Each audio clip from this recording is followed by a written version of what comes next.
Hello, I'm Susan Cole. And I'm Matthew Hodson. And welcome to aidsmapCHAT, our live show bringing news for people all around the world living with HIV. We've got a fantastic lineup of guests this week. We have from Las Vegas, international speaker, HIV activist, podcaster, one of the strongest voices in the US for the U=U campaign. It's Davina Connor, sometimes known as Positively D. We've also got, and this has got Susan very excited, I can tell you, porn star, PrEP advocate, and sex worker rights activist Jason Domino, plus sexual health and HIV doctor Vanessa Apea, who is on the medical board of the Black Sexual Health charity NAS Project London and is a health equity champion. Wow, that is fantastic. We've got some brilliant guests. So, Matthew, I think this week is your NAMiversary. Is that right? Look, whatever LinkedIn says, work anniversaries are not a thing. But yes, I've been at NAM for 4 years now. Can you believe it? It's amazing. And it's been a trip, obviously. I've got to work with some amazing people. Yes. I think when you kind of have a work anniversary, you think about what has changed, and obviously a lot has changed for NAM, but also I think a lot has changed in terms of the HIV environment. Since I've been working for NAM, we've had Partner 2 come out, we've had Opposites Attract come out, and so U=U, the undetectable means untransmittable message, is now absolutely accepted by the scientific community, and that's fantastic. We've seen real progress in the rollout of PrEP in Australia amongst gay and bisexual men, where they've got really good access, and it's had an enormous impact on HIV incidence there. But we've also seen some really exciting studies come out of Southern Africa, where there has been really good penetration of PrEP into the communities, particularly amongst heterosexuals, and we've seen the impact on that. We've also seen new ways of providing treatment or prevention, the vaginal ring, which we talked about in the last edition of aidsmapCHAT, injectables, implants, and it's all been really exciting. But what it leaves me with the feeling of is that we have all the tools that we need now for prevention, and we have the medication that works for treatment and also works for prevention. And yet 690,000 people died of an HIV-related illness last year. And we predict that maybe even more this year because of COVID. So we've got the tools, we've got the medications that we need, and I think it's time to stop messing around and make sure that we implement them, because no one should be dying over AIDS. And no one actually should be acquiring HIV anymore. So let's that be the goal. Goal in sight. No more HIV infections, no more AIDS deaths, and no more stigma for anyone, anywhere. Yeah, can't argue with that. Do you want to try? I do love arguing with you. But, I know you do. For once, I will need to agree with you. Okay. How's your week been? What's happening with you? It's been okay. My kids are back at school for the first time since March, tomorrow. So that's a little bit worrying. I think I'm going to build some sort of decontamination chamber when they get back home, in terms of like all the nasty things that they could be bringing into the house.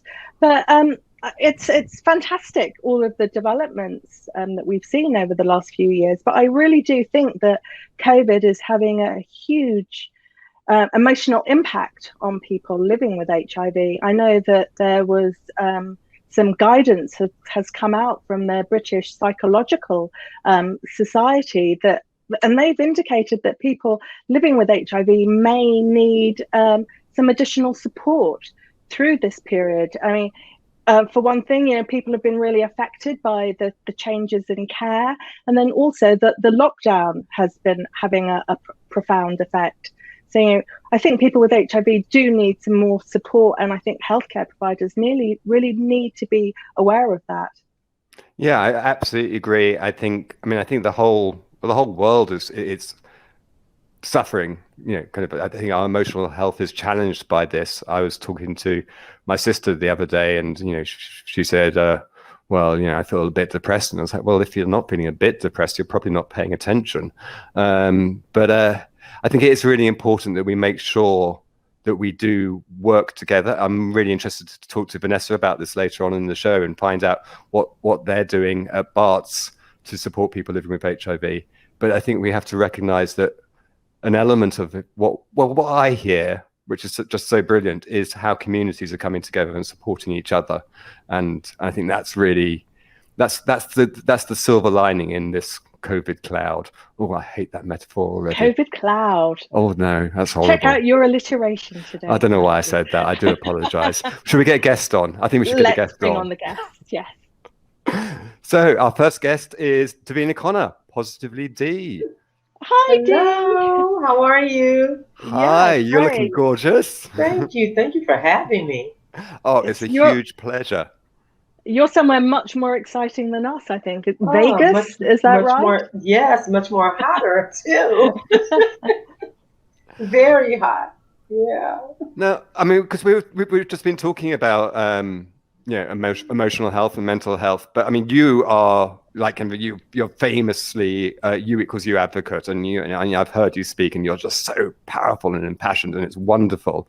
But what impact do you think that U equals U message has on the emotional health of people living with HIV? It's a big help for your emotional health.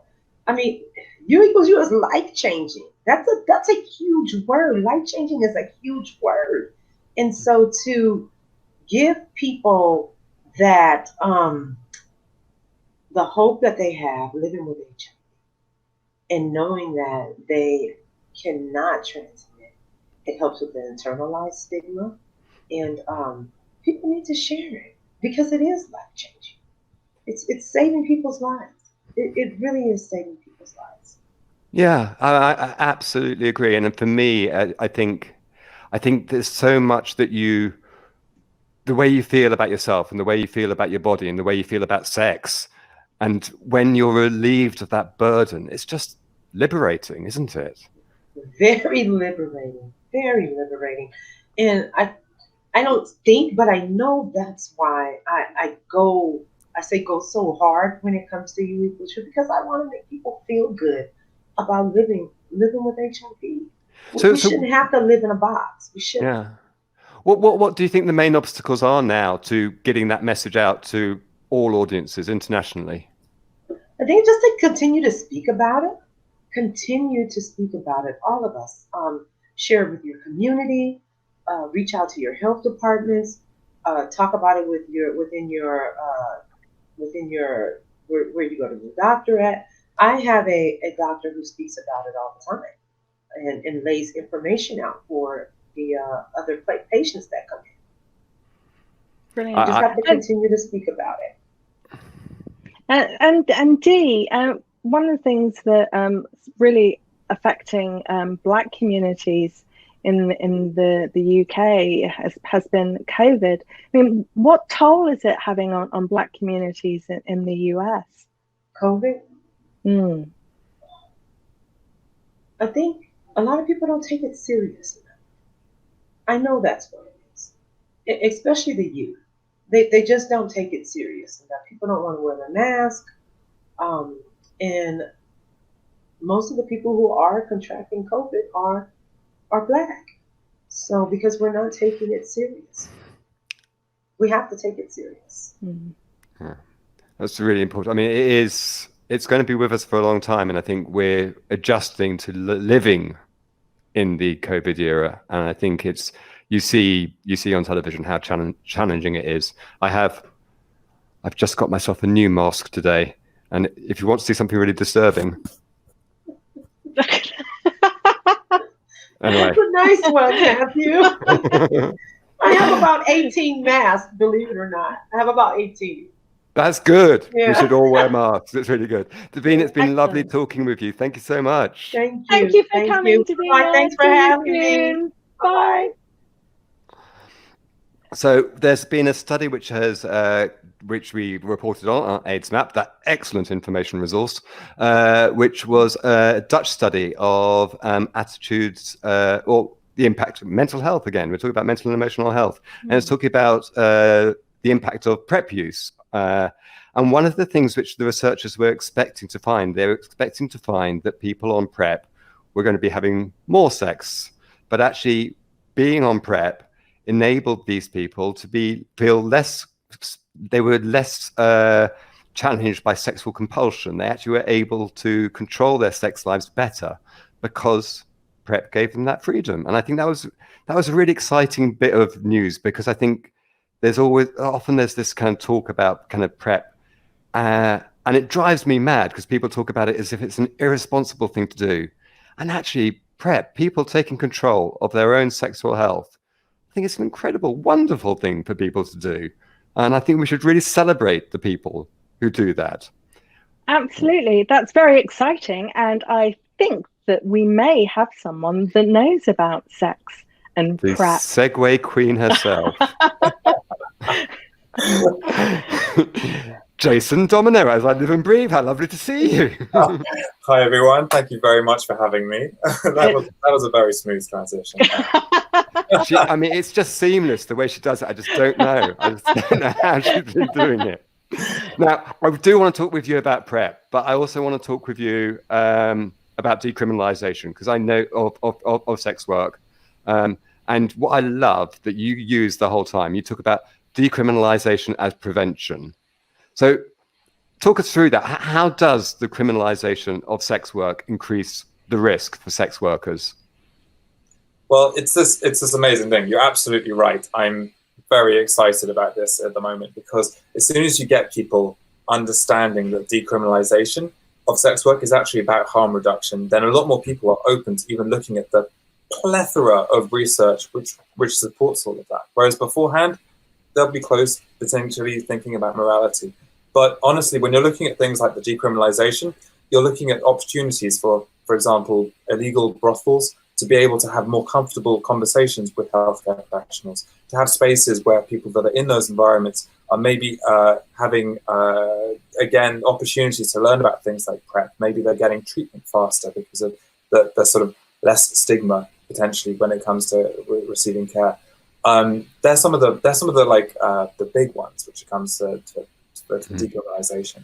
Because there was a study which we reported on, I think it was earlier on this year, or may have been late last year, and it was looking at sex work in sub-Saharan Africa. It was, I think, 12 sub-Saharan African nations, and it found that those nations where sex work was criminalized, sex workers were 7 times as likely to be living with HIV as in those nations where they weren't. So, I mean, that was really stark data there.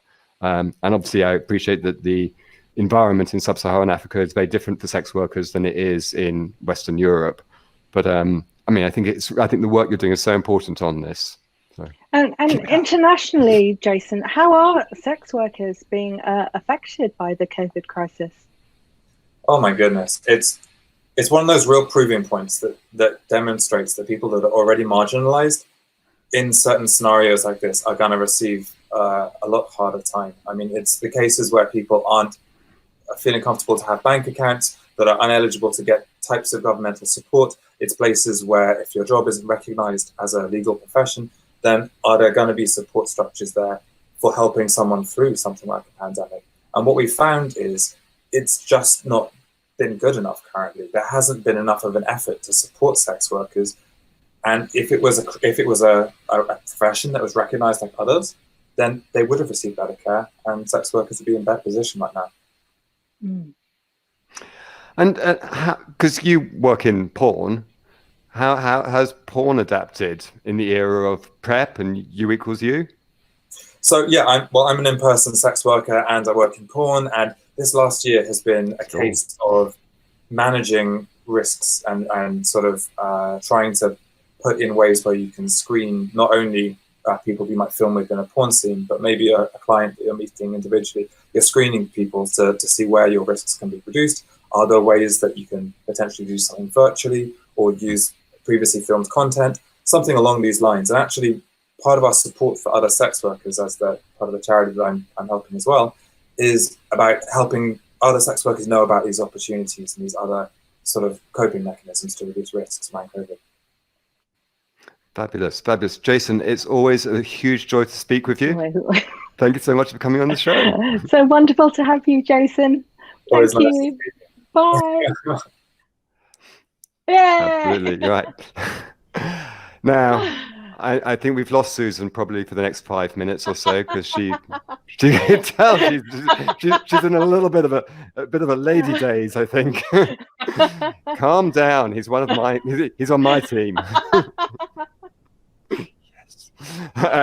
Okay, well, we've got to talk about this. There's another story that we reported on aidsmap this week, which is a really exciting story. It was about a woman, Laureen Villenberg, I think is how her name is pronounced. And she is what we call an elite controller, which is it's a very rare amongst people living with HIV. It's probably maybe 1 in 200 people, and they are naturally able to control the virus without medication.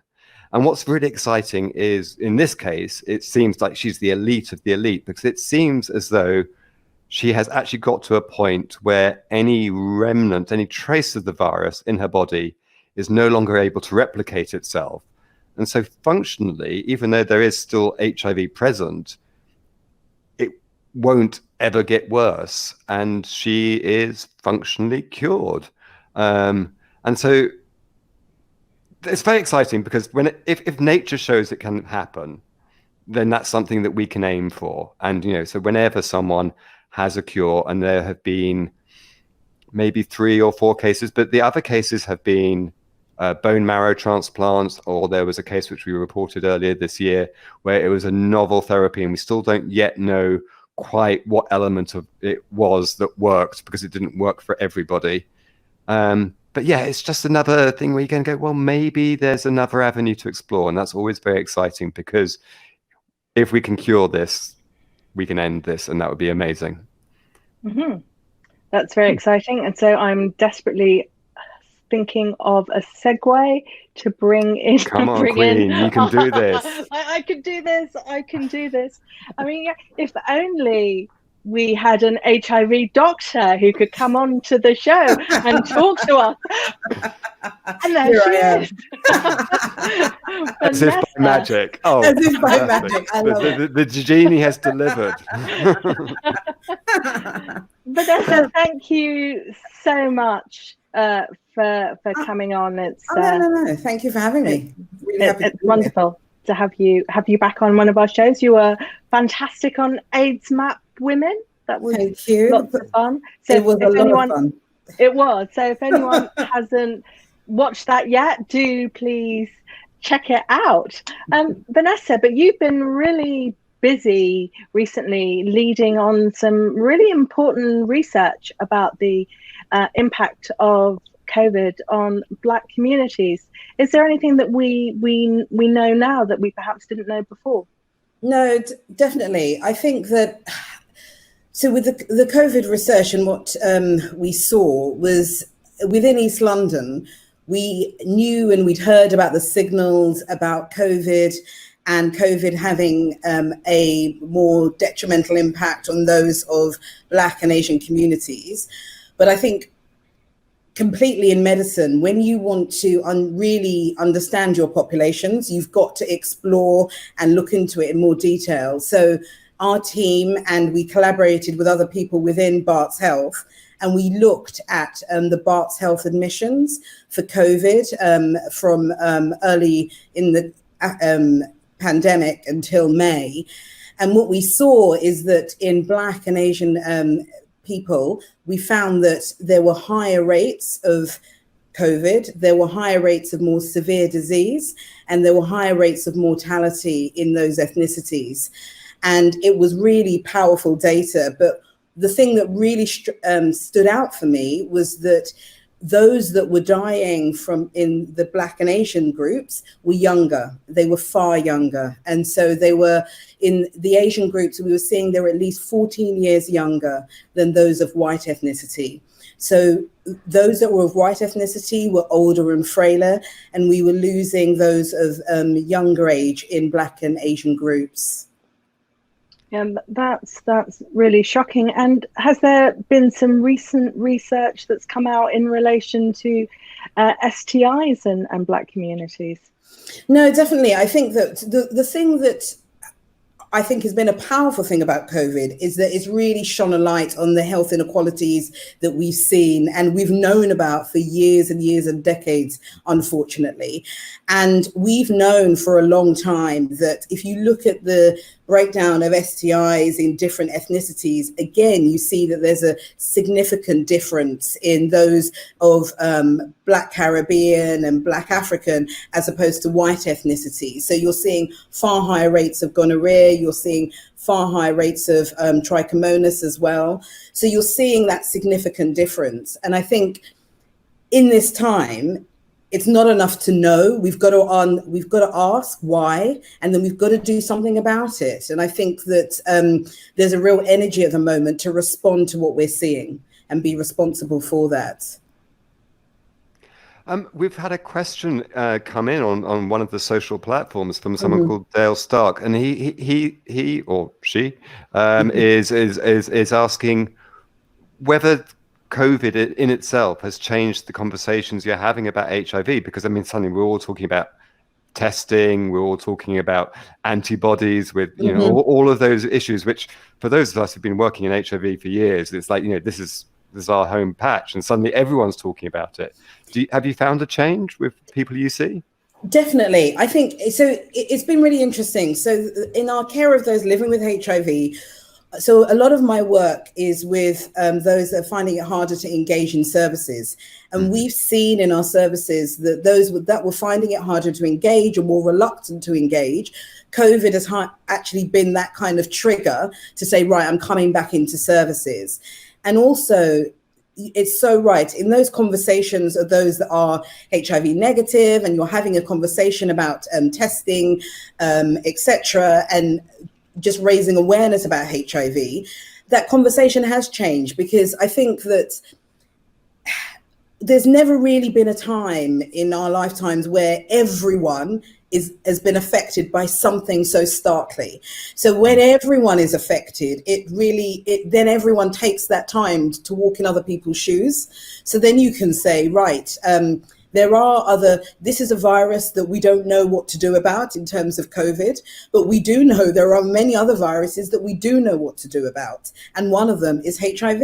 So and as you said earlier, if we've got all the mechanisms to stop new infections, but also treat infections, why not test? And I think that gives that energy. So it changes the rhythm of the conversation, definitely, I feel. And kind of going back to the point you were making about STIs and the differences we see in terms of different ethnic groups and different rates of STIs amongst different ethnic groups. I mean, this might actually be an opportunity to engage more people in services. No, definitely. I think one of the things in all of this is how we frame it. And as we're learning, so COVID frames it in a different way. And I think that with STIs, there is something about thinking more about positive sexual health, positive sex. Just sex should be something that is enjoyable. And as part of your health MOT, it's all about, right, I'm gonna test for STIs, I'm gonna understand how I protect myself, and I'm gonna understand how I can enjoy sex more. And I think that, again, now is a really good time to say there are lots of health inequalities. There is no blame, there's no shame. It's a fact, but then how can we respond to it? And I think definitely we have to use this energy that we have now to make a change. And what would you say to people living with HIV, particularly from Black communities, who are really worried about the risk of COVID? So first of all, I would say your fear is understandable, and it's because sometimes people worry that, gosh, am I just being too extra? Am I just being here and just like overthinking it? And it's completely plausible and it's completely understandable. Look, we've got something that we don't fully understand. We've seen that there is a more severity in those from Black communities. And also when it comes to HIV, the information that we're getting isn't consistent. And there's little pockets of data. And I know that particularly in the UK with the British HIV Association, we're doing a lot of work of bringing the data together so we can really understand it. But it isn't clear. So what I would say is that it's understandable. I would say that really even though our HIV services have changed so much, we are still there. I would also say that peer support, they are there. The virtual offer is a powerful offer still, and don't lose that. And I think also that, within our service, we've been doing a lot in terms of psychological support, and I think it can't be underestimated. And whilst we ask, I encourage people to ask as well. So don't just rely on the services to ask you, just go to them as well, because that's what we're there for. So just to really encourage that, definitely. Oh, thank you so much, Vanessa. It's been great to have you on the show. And it's thank really, you. really good, encouraging words for all the, I mean, I wish you were my doctor. I very don't have a doctor at the moment, so I'm not slagging anyone off. They're watching you. No, thank you so much, guys. Thank you. It's wonderful to have you. Take care. Bye. That's it. Yeah, you are now in so much trouble. Literally, I don't. My consultant left, and then I've been moved from pillar to Matthew post. has been muted. What? Matthew has been muted. It looks like we can't hear you. It's like a dream come true for me. Oh. Well, I would like to thank you all so much for coming onto the show. Thank you to all three of our wonderful guests. Thank you to Disruptive Live for everything that you've done and putting up with all of our bizarre technical issues that we've been having. Do please come and watch the show. We'll be back in a couple of weeks' time, and lots of our older broadcasts are also on podcasts, so check that out as well. It's been brilliant. Thanks again, and see you soon. Bye.